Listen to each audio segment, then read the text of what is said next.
Okay, let's turn right ahead, right on the next roundabout. I'm watching this car coming up. Let's see if the car brakes at all. Yes, they did. Remember, you don't want to cause anyone to swerve, brake or swear. We'll chat about that now.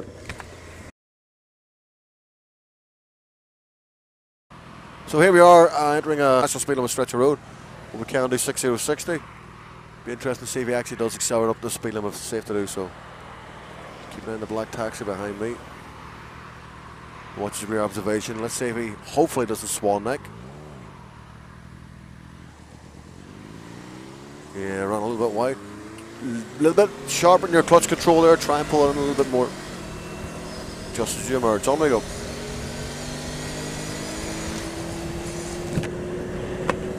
Yeah, usually you'll find that people swan necking into or out of junctions a little bit too quick.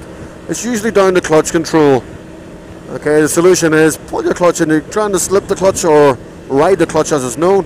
Think of when you're doing a 3-point turn in your car, your clutch isn't fully engaged, it's just gently biting. Let's see if he checks the mirrors and slows to the 3030. Not too obvious a mirror check. Like that he slowed down. I like that you slow down for the speed limit, but again, let's check the mirrors before we do so. Make sure it's safe to do so, okay? On we go. Okay, let's turn right ahead, right on the next roundabout. I'm watching this car coming up. Let's see if the car brakes at all.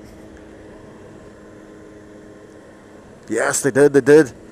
Remember, you don't want to cause anyone to swerve, brake or swear. We'll chat about that now.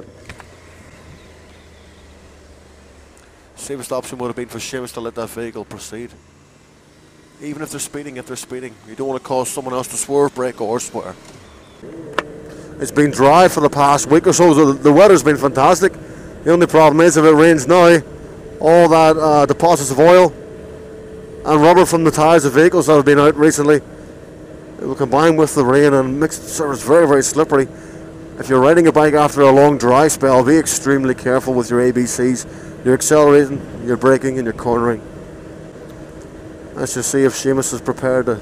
Do you remember to check the weight boxes? They're a good clue, Yeah, just trying to see if we're looking at the weight boxes when someone presses the button. They're a useful clue to tell you the lights will change.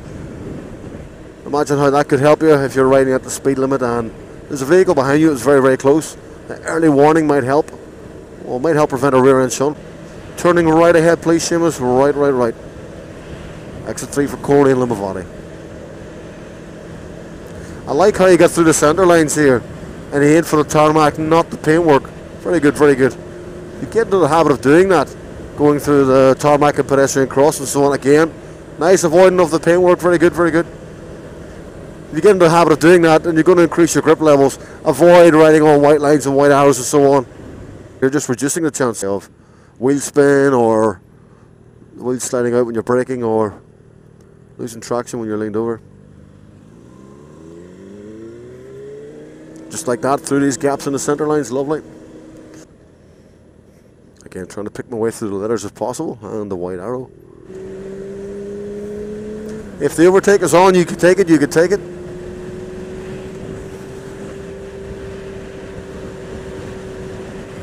Seamus, on the next roundabout, I'd like you to do a U-turn for me, please. U-turn on the next roundabout.